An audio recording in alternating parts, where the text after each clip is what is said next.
Good afternoon, guys. Thank you guys for being here.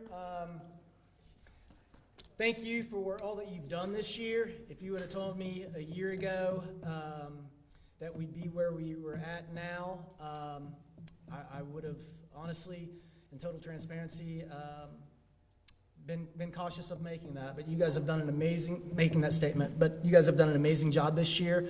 It has went better than I could have ever imagined. Last summer was probably the worst summer of my life, trying to plan for all the things we know and most importantly, all the things that we didn't know and didn't expect. But you guys are resilient, and I think this has been one of the best years that we've had.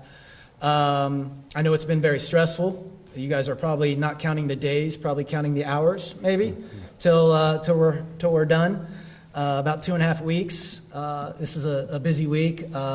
2 award ceremonies this week already, 3 graduations, another one next week. So we are definitely winding down, and hopefully you guys can get some R&R this summer and decompress, de-stress a little. I'm excited today, guys. Honestly, I was very fortunate to fall into meeting our speaker today. Dr. Caleb Tipton actually put me in contact with him. Dr. Derek Black is a previous graduate of Clinton High School, graduated in 1994. And Dr. Tipton sent me his name and said, hey, look, this is an amazing guy. You might want to have him come and get together and speak to the faculty. Quick bio on Dr. Black. Derek Black is a professor of law and one of the nation's foremost experts in education law and policy. He focuses on school funding and equality for disadvantaged students. He has published over 30 scholarly articles in the nation's top legal journals, including the flagship journals at Yale, Stanford, New York University, California Berkeley, Cornell, Northwestern, and Vanderbilt. His research has been cited several times in the federal courts, including U.S. Supreme Court. He's also involved in school funding and federal policy litigation, where he has served as an expert witness and consultant. His work, however, reaches beyond the legal community. He frequently appears in the media. His essays appear in USA Today, Washington Post, Los Angeles Times, Newsweek, and Time, among others. Outlets like New York Times, Wall Street Journal, Atlantic, Washington Post, and Education Week regularly request his expert analysis and commentary. He is also a frequent radio and television guest for national, regional, and local outlets. He's currently a professor of law at the University of South Carolina. He began his career in teaching at Howard University School of Law, where he founded and directed the Education Rights Center. Prior to teaching, he litigated education cases in the Lawyers Committee for Civil Rights under law. His new book, Schoolhouse Burning, Public Education and the Assault on American Democracy, warns that current education trends represent a retreat from our nation's foundational commitments to democracy and public education. So we were supposed to have Mr. Black come in the fall, and with COVID and closings and all kinds of things, that got rescheduled. So definitely want to get him in towards the end of the year and give him a chance to speak to you all. So, and I'm sure he's really excited that the week that we picked, gas is $200 a gallon, because he drove from South Carolina. So it only costed him about $1,500 to get up here this afternoon. So, but we're really appreciative that he's here. And with that, I'll turn it over to Dr. Black. Thank you.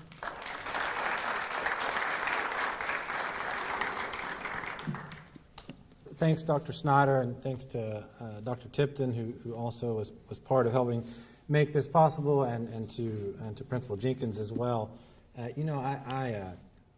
I felt a little bit of chill going through my skin right now. It only happened 3 times in my life. It was the first time that I had to go down the steps to teach at Howard University School of Law. I got nervous on the way down, and then I felt fine once I got in the classroom. This last year, when I went back in the classroom the first time after COVID, in August of last year, I got that sort of nervousness. And then today, which I was not expecting. So, I think that is really my sense of being humbled to be here with you, opportunity to speak with you. The last time I was here, I was sitting somewhere close to where Mr. Emmert is sitting right now. And, it's really taken some perseverance to get here, as Dr. Snyder pointed out. was supposed to come in the fall, and then I think you guys had a spike and had to close down. And I remember talking to my wife. I was like, wow, these numbers are getting up there. I was like, I'm not going to cancel on them. And when he called and canceled on me, I was like, yes, thank goodness. Thank goodness. And then yesterday, after I got about 70 miles from home, I stopped at a huge pilot truck stop, and there was no gas. And I thought, oh, God. So then I went to the next stop, same thing. I was like, okay, well, I don't know that I'm going to be making it this year either. I went to the third one, they had gas, and I said, okay, let's keep going. I may not get back to South Carolina tomorrow, but I got here today. I'll take that as a win. But then this morning, as I was getting ready to leave, I started looking for my shoes, and I said, oh my God, you left your shoes. You're going to show up in your tennis shoes. How embarrassing. So I was nervous, and that nervousness reminded me of another story. So my students, as they were preparing for final exams this year, I was listening. I came in the room, and I heard them sort of chatting about their nightmares. And, of course, one of the nightmares was that today was not a review session. Today was the final exam in constitutional law. And, of course, you wake up in a cold sweat. So I listened to them for a while, and I said, look, guys, it's not going to go away. I said, I'm 40-some-odd years old. I'm a professor of law, but I can tell you that I have a reoccurring dream. And that reoccurring dream happens in modern day. And that reoccurring dream is that someone looking through my records discovered that I was a few credits short of what I needed to graduate from Clinton High School. And that meant I was going to, and the state officials said, you can't be a professor anymore, all this stuff. And so this is a long dream. I won't tell you all of it, but the net result of it is that while I'm teaching my constitutional law classes, I have to make it over here to this building to take geometry. And it's just harder the second time than it was the first time. And I'm like, holy crap, my whole world is going to fall apart because I can't stay awake nor pass geometry as a 40-some-odd-year-old. And then I wake up and go, isn't that good? So I'm just hoping that we keep the doors locked and no one goes checking my records, and I make my way out of this building before the end of it because I don't want to take geometry again. But I'm not here today to swap war stories with you. I'm really here to say thank you. And this book is really my excuse to do that, my excuse to come back and say thank you. And the book, and I brought some copies up here for folks who want a copy. I want to save one for the library, but the book is dedicated, as it says on the opening pages, for the public school teachers of Clinton, Tennessee, who made good on the promise of opportunity for all. Now, a lot of you, I look at you younger than I am now, and you might think that I'm thanking the wrong person. And I'll come back to that in my closing remarks. But there is this question of why the book and why thank you for it. The book, Schoolhouse Burning, Public Education and the Assault on Democracy, is ultimately an attempt to situate today's public school funding cuts, the rise of private school vouchers and charter schools, and the assault on the teaching profession within a larger historical context. So much has happened in the last decade, particularly for young folks, that maybe you think this is normal. I can't believe I'm up telling the teachers young, but some of you appear young to me. My apologies if I'm wrong. But in any event, there's a much larger context surrounding what has happened over the last decade. And when I was writing this book, I said, for us to be able to interpret the place we're in, we have to sort of understand where we come from. So this book tells the story of public education from the nation's founding until today. And so I want to take you there quickly. I'm not going to try to summarize a 300-page book in a few moments. But if we go back to the nation's founding, are there any history teachers in here? Do you have any? Yeah, at least one. Got one, two. We've got a couple of. Go back to the nation's founding, right, in the late 1700s. The idea of democracy is radical. It's a radical idea. At that moment in time, the world is ruled by kings and queens. The idea that you would hand over the power of government to regular people was radical, if not crazy. And to be clear, when we said regular people, what we really meant primarily were white men who had land. Women weren't going to be voting. White men without land weren't going to be voting. And African Americans weren't going to be voting. But the idea of handing power over to regular people, however you define them, was a radical idea. And so the Adams, the Washingtons, the Jeffersons of the world said, this is crazy. You can't just do that on its own. That if you're going to hand over the power of government to the people, they have to be educated. They have to be able to find the common good. We have to be able to come together as a people. Because otherwise, you know, they didn't idealize poor folks. These poor folks, they'll get in the ballot line, and the first thing they'll want to do is to take all of our stuff. We have to help them understand that that's not the solution. And then there'll be other hucksters who will hand out bread and beer to people who are in the voting line and say, vote for me, I'll make your life wonderful, here's a beer, right? And democracy will corrupt itself, right? And so the founders, you know, read their writings, clearly very committed to public education. Now, some will tell you that, yeah, they thought it was important, but the word public education doesn't appear in the United States Constitution. That is true. What I respond to them, what this book responds to you, is that actually the words public education were vested in our legal structure before we even had a Constitution. There was no need to mention it. The United States Constitution comes some 12 years after the nation's founding. And during that interstitial period, we passed the Northwest Ordinance. The Northwest Ordinance, how many people have heard of the Northwest Ordinance? Don't worry, I'm not going to ask you. A few. The Northwest Ordinance is the land deal that makes the United States Constitution possible. So if we rewind ourselves back to the colonies, they didn't think of themselves as the United States of America. They thought of themselves as 13 separate nations that just happened to be bound together by British oppression. Clearest example of that is that Virginia, Pennsylvania, and Connecticut all claim to own all the land west of Pennsylvania. Now, I understand maybe how Virginia got in that game and maybe how Pennsylvania did. I don't know why Connecticut thought it owned land on the other side of Pennsylvania, but it did, right? You can't move forward as a nation if you've got all these different colonies asserting that they all own everything west of Pennsylvania. The Northwest Ordinance settles that deal, hands that land back over to the federal government, the United States of America, and sets up the rules by which that land will become states. Dr. Snyder from Ohio, that was the first one. How would the land, the Northwest Ordinance, the Northwest Territory of Ohio, how would that become a state? And the answer is found in the Northwest Ordinance, and it says, right, that all the land in the rest of the United States shall be carved up into squares. Each town shall have 32 lots in it, and the center lot, in the center of those 32 lots, would be reserved for public schools. And that the outerlying lots would generate revenue to support those schools. This is before we have a United States Constitution. Right? It forms the foundation of the land deal. It forms the structure by which the nation will grow, with public schools physically at the center of civilization for the remainder of the United States of America. Right? And for those who haven't heard of the Northwest Ordinance, it is considered one of the 4 foundational documents in the United States. The first is the Articles of Confederation. Well, the first, the Declaration of Independence. The second is the Articles of Confederation, right before we had a Constitution.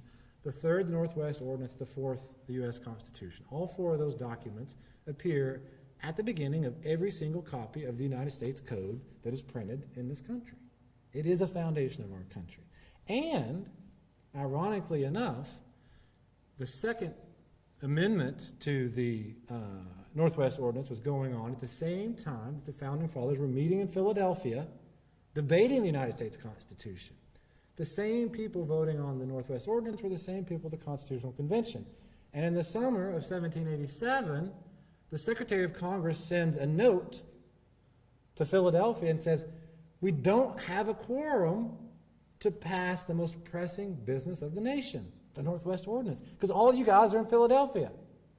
So, a couple of them, enough to make a quorum, hop on their horse, ride from Philadelphia to New York, and within 2 days pass unanimously. When's the last time you saw anything unanimous at the federal level? Unanimously pass the Northwest Ordinance, right? It is embedded in the structure of our nation. The Constitution comes after that, right? So it's important to understand that first foundational moment.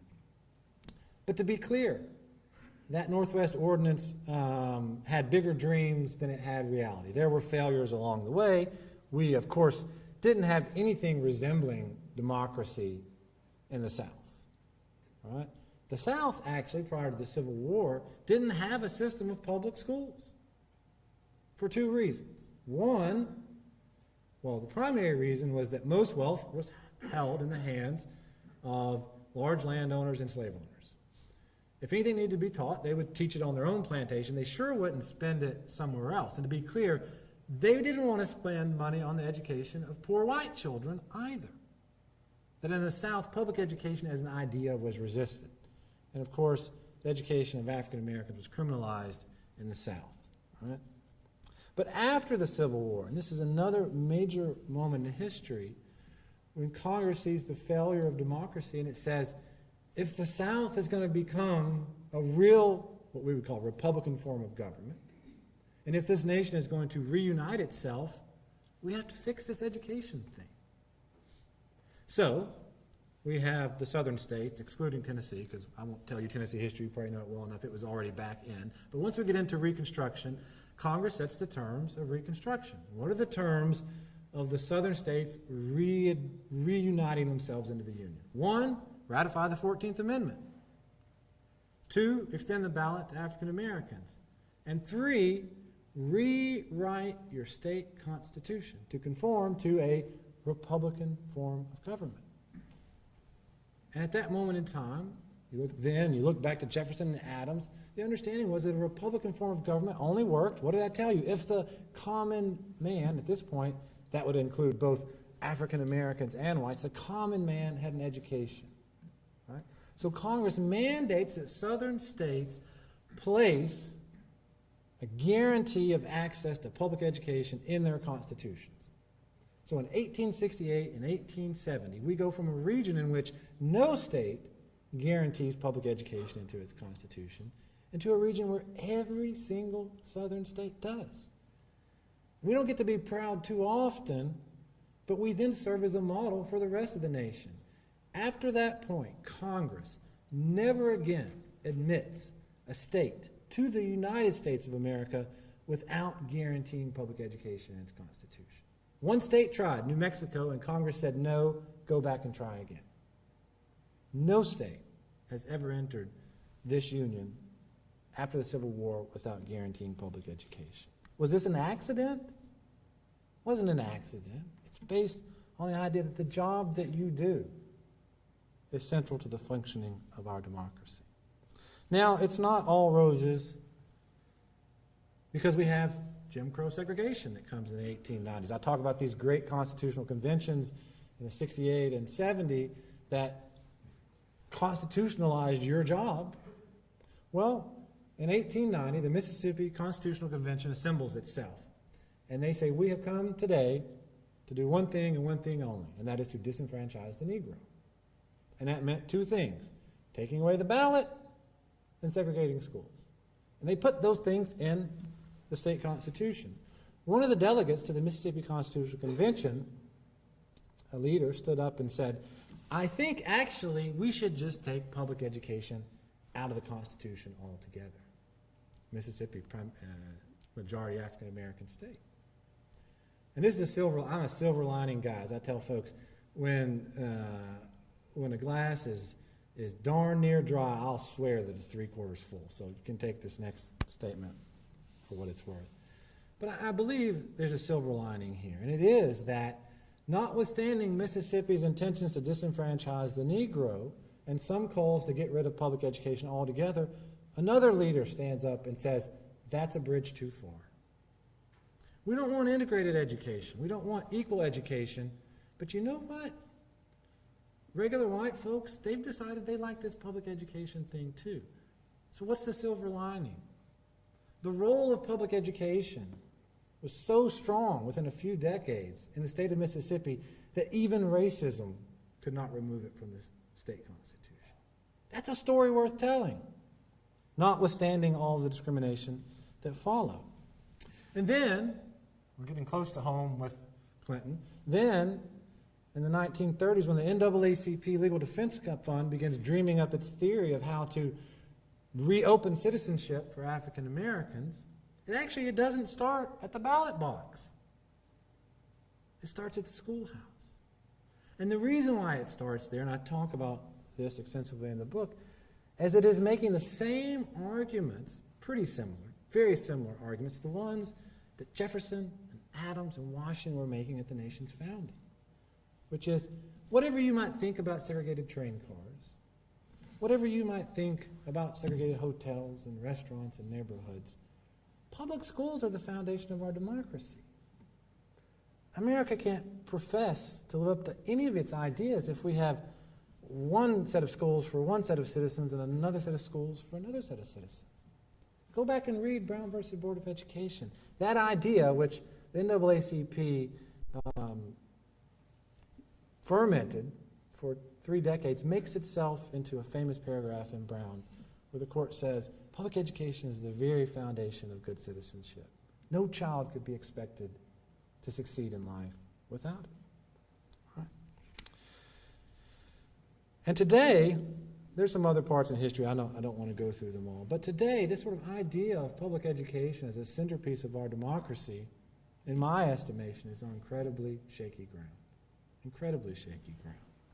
That we have individuals at the highest levels of authority calling this school a government school, as though that's a pejorative thing, saying that public schools are a dead end, clearly that's pejorative, and that the market ought to decide. And I filter those claims through this history to help us understand how crucially dangerous that idea is. This idea that public schools are nothing but dead ends, or government schools are something that we ought not cherish. Because the story of public education is also the story of America, right? That at each step in our nation's history where democracy has expanded, public education has been part of that expansion.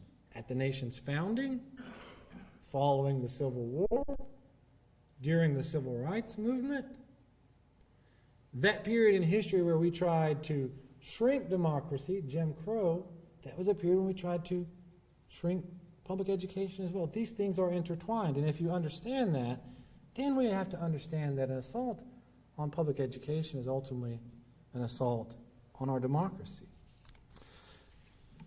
So,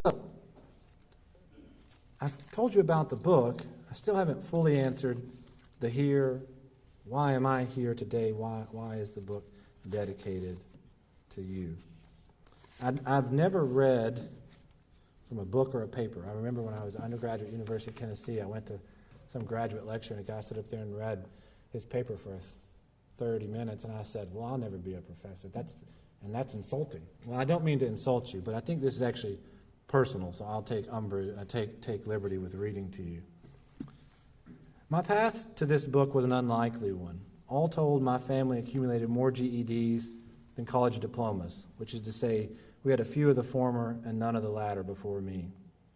The only thing that pointed my way to college was the general undefined idea that I should go. Knowing what I know about education today, I would not have bet on me making it. My parents' marriage was so short that I don't have a single memory of them together. My mom's long hours as a waitress were just enough to make the rent when I was little. My father worked the night shift and lived an hour away for several years. The few comforts in life came from my grandparents and rides to school and elsewhere from my aunt. Instability was familiar enough to be normal. I made my bed in so many different apartments, houses, and trailers that I never had a sense of belonging anywhere other than my grandparents' house.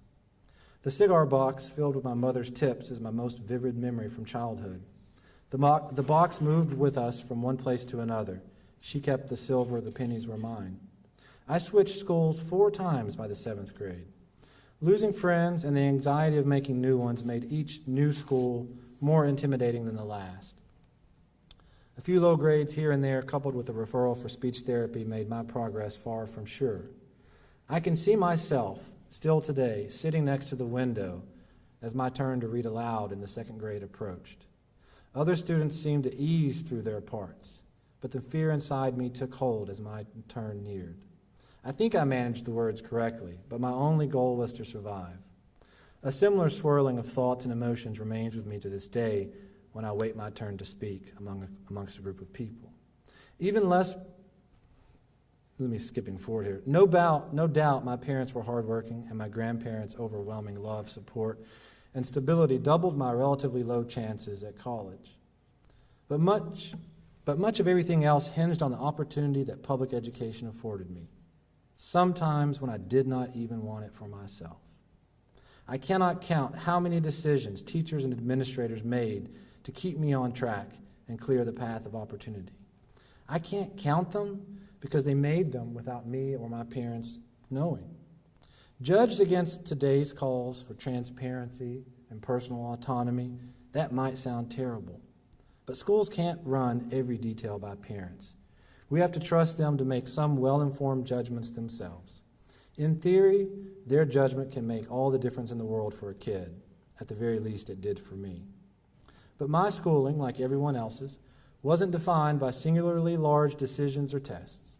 Ongoing relationships and experiences, one strong enough to carry me through the events that otherwise could have led to downward spirals, defined my education. For instance, I was lucky enough to have a tough but caring 8th grade teacher, I don't name him here, but it was Mr. Jim Davis, who counseled me through the emotional, devastating grade I had earned in his class. He helped me pick myself up and learned how to make some real effort. I was lucky enough to have a 9th grade teacher, excited enough about geometry and committed to us learning it. She let me and others spend our free time after lunch in her classroom until we figured it out. Later, in Algebra 2, a seasoned teacher, Mr. Chris, let me retake a test. You would never do that today. Probably. I don't know. I had scored a zero on it the first time because I was not sleeping well enough at home and was making up for it every day in math class. Then there were all the moments of generosity in between. Some of these teachers sent me to the hallway for the remainder of class because I couldn't keep my mouth shut. Even more made me write, "I will not talk in class," a few hundred times an evening. But never once did those teachers send me to the office as a disobedient or disruptive kid in need of more serious punishment, let alone suspend me. Most often they talked to me about my behavior, and I listened, well enough to course correct for as long as you can expect of a young person. I can't pinpoint why these teachers did not let me fail or see fit to seriously punish me. As a scholar, white privilege jumps to mind as a possibility. A black kid in my situation would have surely been more likely to slip through the cracks. Yet whiteness cannot explain it alone. My school was around 90% white, and a lot of white kids slipped through the cracks too. Socioeconomics doesn't explain it either. My family wasn't poor enough to be on public assistance, but we were overstretched enough to wonder where our next dinner would come from occasionally. I see two plausible explanations. Either the school system did its job, or it took pity on me. Maybe a little bit of both. Teachers saw a kid with a little bit of potential who could not manage to help himself, so they did. Someone at Clinton High School made a final consequential decision, completely unbeknownst to me, during the spring of my sophomore year. The school handed out AP English applications. I don't know whether you still do that, but they were due, right, to see whether you'd be in AP English the next year. If you were interested, we were told, we were told that if we were interested, our parents should complete the application and turn it in. But as soon as my teacher told us about the AP English workload, I knew I had no interest. I threw the form away and never gave it a second thought. So you can imagine my confusion the next year when I discovered AP English on my course schedule. You guys laugh like you know something about this. Maybe somebody give me that extra credit for that course I didn't take, too. I don't know. I immediately raised my hand on the first day of class. I said, Miss Calhoun. Does anybody remember Miss Calhoun? I said, Miss Calhoun, I'm not supposed to be here. She didn't miss a beat. She said, let me finish class. We'll talk about that later. We never talked, and I stayed in AP English for 2 years and on course in so many other ways with the guiding hands of my teachers. Because of that, I was able to occasionally find myself in literature. Mr. Emmert is here today. I saw results in math that suggested maybe I was exceptional, not just in my school, but on a state level. However, my background and lack of personal ambition still gave me the chance to undermine myself. For instance, after earning an A in the first semester of calculus, I convinced a counselor that I needed to drop calculus and take something more interesting. My calculus teacher was upset and gave me a stern lecture. Henrietta. I shouldn't have called her by her first name, but that's what we did. But she didn't have the power to stop me, and I dropped it anyway. The truth, though, was that she saw through me. I was just being lazy. Fortunately, teachers like her prevailed more often than I did. Their helping hands, balanced against my poor instincts and relatively limited outside supports, added up to a respectable academic record. Somehow, and I don't know how, I managed to finish not far behind. I think we had 6 valedictorians and 1 salutatorian in my graduating class. Rewinding a bit, my home address changed 5 more times between the 7th grade and 8th grade. But as luck would have it, I found a permanent academic home in the 7th grade at Clinton, Tennessee. Save desegregation scholars, few outside of Clinton know the town, but it holds a unique place in history. Clinton High School, which many of you know, later served as the building for the junior high and was the first traditionally white high school in the South to enroll and graduate an African-American student. The little town of 3,500 was one of Thurgood Marshall's very first stops after Brown versus Board of Education. His petition here was simple: let 12 black teenagers walk off a hill. Marshall's request to let the black teenagers walk off that hill was, as a practical matter, a very small one. The federal courts said yes, initially achieving integration with relatively little fanfare, given the circumstances, until the word spread. I won't tell you that history, you know it. I feel incredibly lucky to have attended this school. It has shaped my sense of race and my sense of politics ever since. I'll skip through my biography and wrap it up so that we can have a conversation. I'll just tell you that I started out my career as a school desegregation lawyer for the Lawyers Committee for Civil Rights, trying to ensure racial integration in our public schools. But much of that was winding down by the time I began my professional career, and I began focusing on school funding litigation under state constitutions, which was making tremendous advances early in my career. For a decade, I labored over school funding doctrines and how they might open new doors of opportunity, whether in terms of basic resources, integration, discipline, or teacher quality. The real breakthrough occurred when I stopped looking forward in time and gazed backward instead. Almost by accident, what I found was a historical commitment to the constitutional right to education that, while lost for a long period, is almost impossible for the modern mind to believe. It stretches back to the earliest days of this nation and was reborn with even more vigor in the aftermath of the Civil War. The goals the nation set during those times are humbling on so many different levels. However progressive, or whatever adjective you want to apply to it, however progressive we might think we are today, our forefathers have us beat in spades when it comes to education. You think the idea of an adequate education is a modern idea? Think again. You think the NAACP dreamt up integrated schools in the 1950s? Think again. 1868, South Carolina.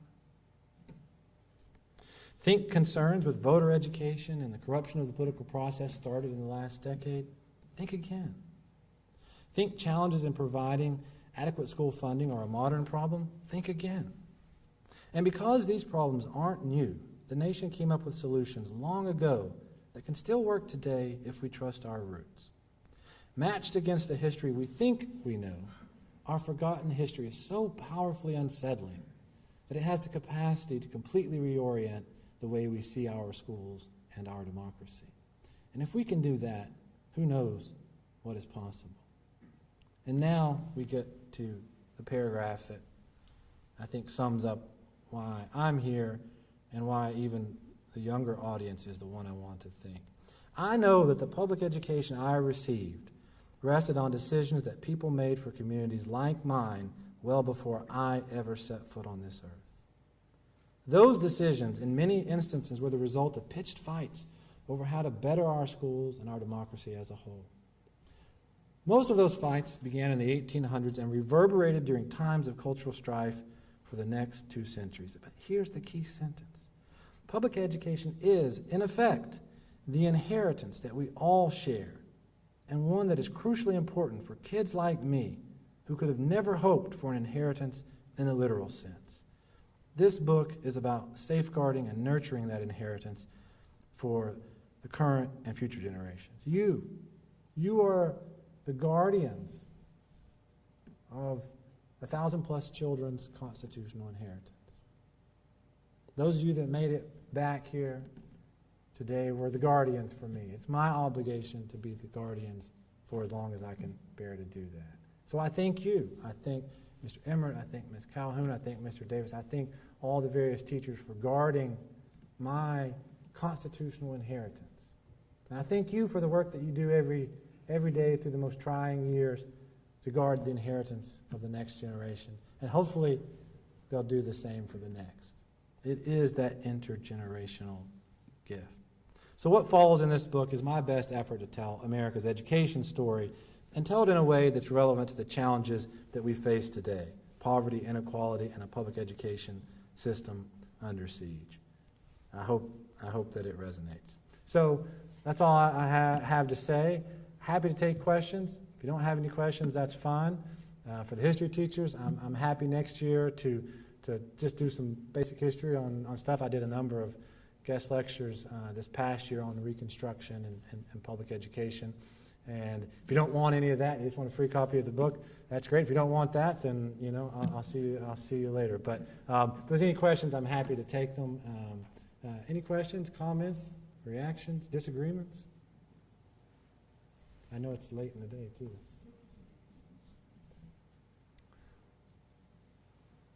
Well, with that, I will.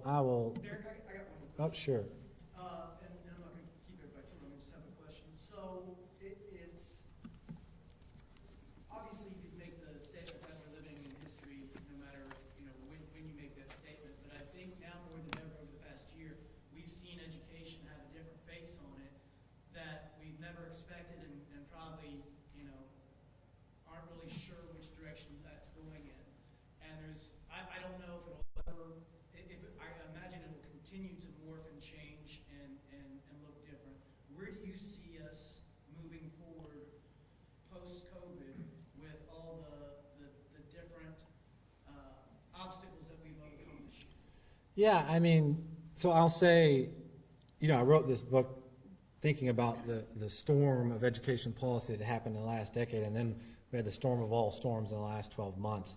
And the thesis is you can't interpret the storm without a much bigger picture. But I will tell you, in March, when schools shut down, which I certainly didn't want, I thought it was actually maybe a valuable cultural moment. And the reason why is that parents, for the first time, began to realize how hard your job is. Look, my wife's a professor too. We've got all the advantages we could hope for. But if for folks who didn't know it, just getting a kid to sit still for an hour, much less all day, is a tough thing, right? Parents got a taste of that.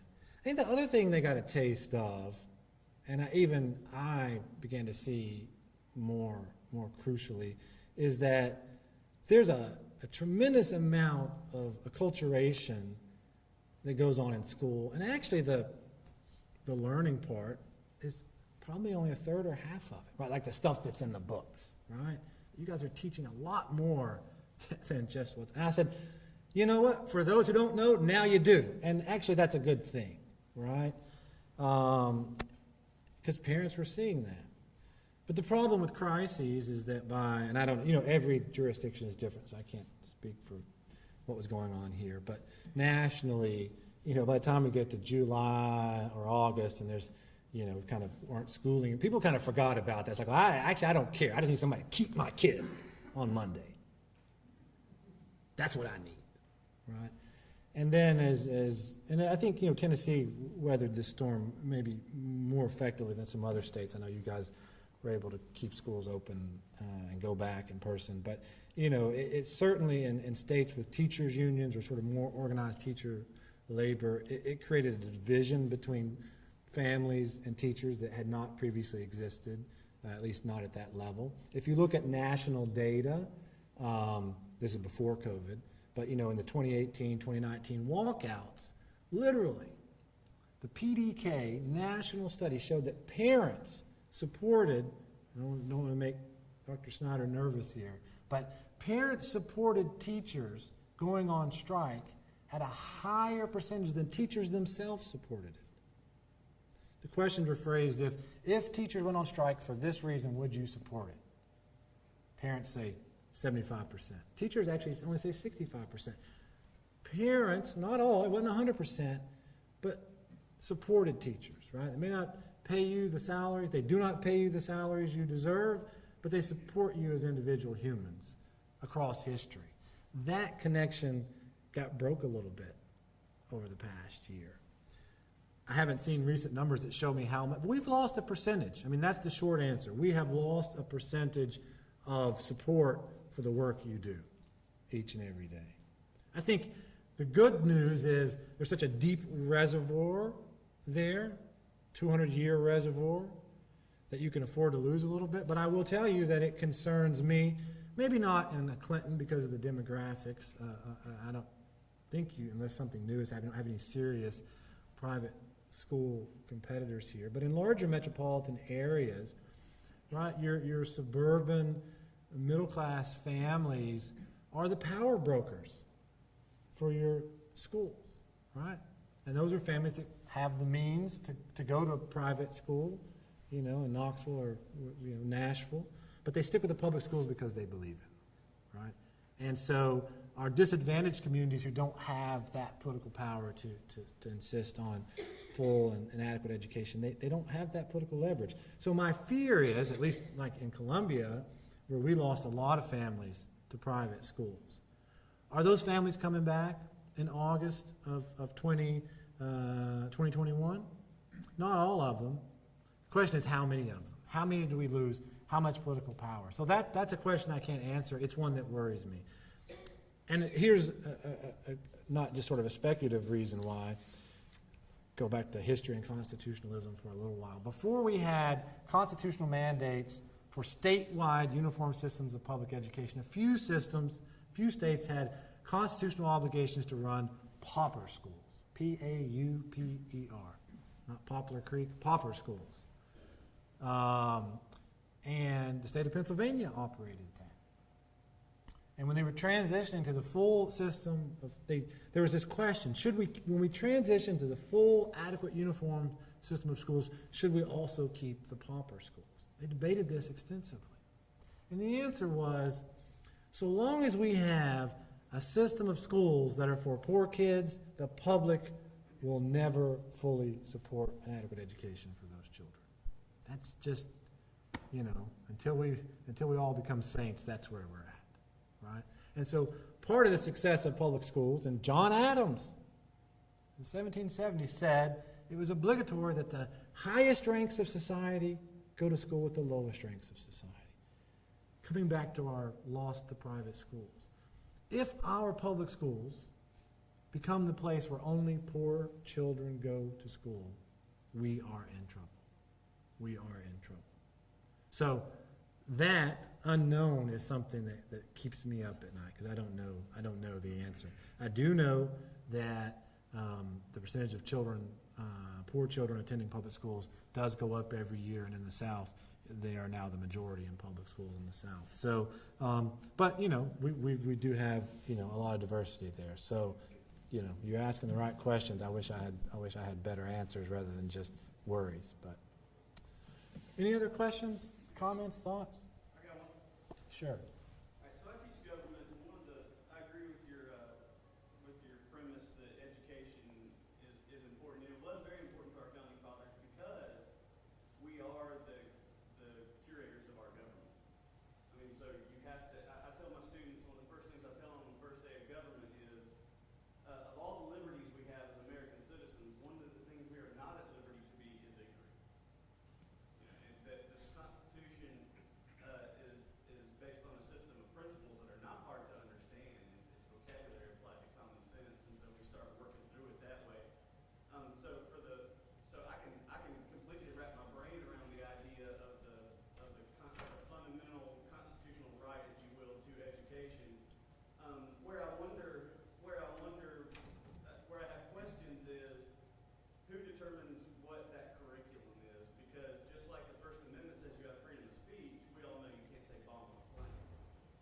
So, when it comes to like curriculum kind of things, I'm wondering if your book touches on, what were the fundamental curriculum things that they felt American citizens needed to have an understanding in order to be productive citizens and participants in government? Yeah. So I'll give you a short answer and then maybe a little bit longer one. The short one is I'm not trying to self-promote, but I did a TED Talk about 2 years ago that answers that question, and I'll send it to Dr. Snyder. You could watch it. The answer, and I think the TED Talk like 11 minutes, 12 minutes or something. But I sort of argue that it's critical literacy, that critical literacy is ultimately the foundational skill of citizenship.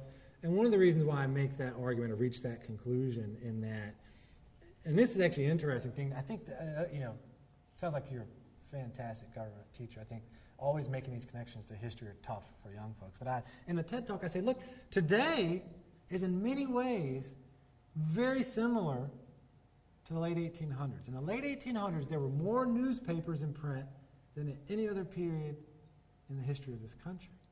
Everyone had a paper. They called them the penny presses. Right? You could print your own. Every political party had a penny press. Every town had a pretty penny press. Random people who just could afford a penny press. People were just printing newspapers all over the place. The President of the United States had his own newspaper. They called it the President's Organ. What does this have to do with your question? There was two things. In a frontier land, the only way you would have any sense of what was going on here in Tennessee, in Nashville, much less in Washington, D.C., is by reading the newspapers. And there's a lot of cockamamie stuff back then in the penny presses, too. The only way you could make sense of it was some form of critical literacy. And on top of that, we used to reauthorize our state constitution. A lot of states required it every 10 to 20 years. So to be a citizen, you had to read the newspapers with lots of conflicting details, and you had to vote on constitutions every 10 or 20 years. Critical literacy, an understanding of government. So I think that's at the center of sort of that skill. You asked an embedded question there, which was really about, well, what does the law say about it? Whatever they wanted, what does the law say about it? The law vests the curriculum of public schools in the highest administrative office that chooses to define it. What I mean by that is it could be the state superintendent if you gave them that authority, but state superintendents have never done that, so they didn't do it. So they could be the state board of education, but most of the time, these people are politicians. They're not interested. They don't do it. So it just keeps getting delegated and delegated and delegated down, right? So it's sort of like whichever officer chooses to get involved makes that decision. This has changed across time. Historically speaking, really the teacher or the principal would have made that decision historically. But then school boards got sort of more involved, in the 20th century.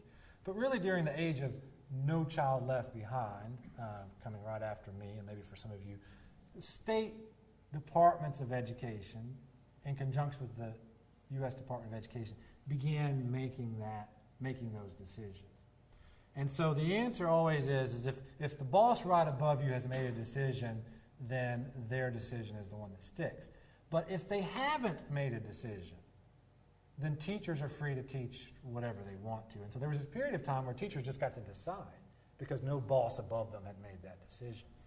Now what we have, though, ironically, are more state legislators and governors now all of a sudden thinking that they know what ought to be taught or not taught. I mean, you know, they all have various different capacities. I'm not going to say whether they know or don't know. I can just tell you that is a new phenomenon. That is a new phenomenon. So that's where we are. That's where we are. I think there was in the orange or peach shirt. You had a. Did you have your hand up a second ago? No. Okay. Yeah. Yes, sir. With all this COVID stuff, do you think the perception of public schools being hurt right now with some of the bigger school systems, and teachers refusing to go back to work when it really goes against what CDC is saying about science and young people getting? Yeah. So let me say something which is only on me, but I've tried to stay away from more controversial subjects, which there's a way to teach them, and I've got a program that helps government and civic teachers do that. But let me answer your question by saying this. I mean, we have politics and cultural strife sort of being the tail that's wagging the dog of what's going on in schools. And let me give you a perfect example that I think goes to your question.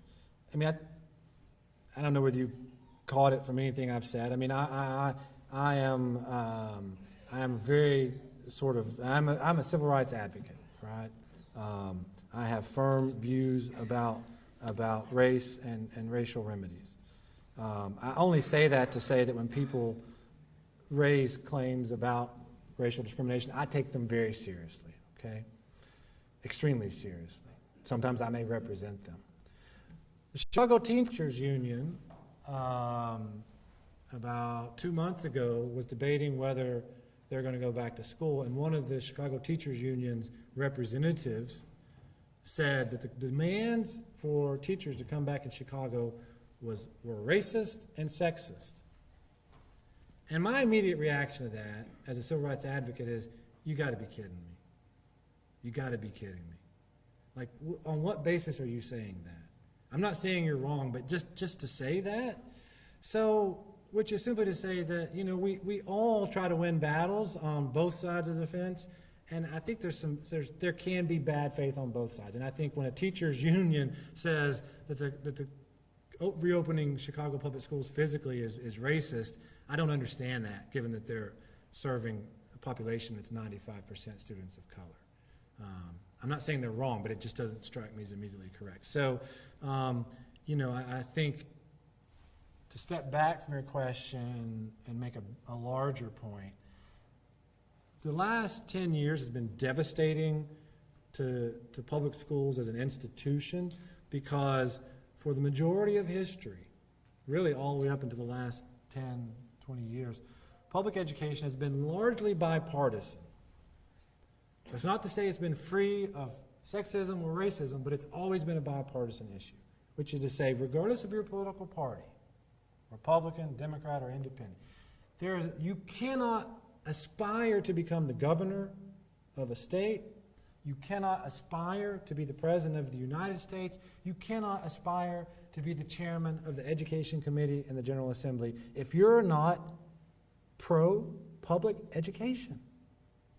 No Child Left Behind. Like it or don't like it, 80% approval, 80% yes vote by both Democrats and Republicans.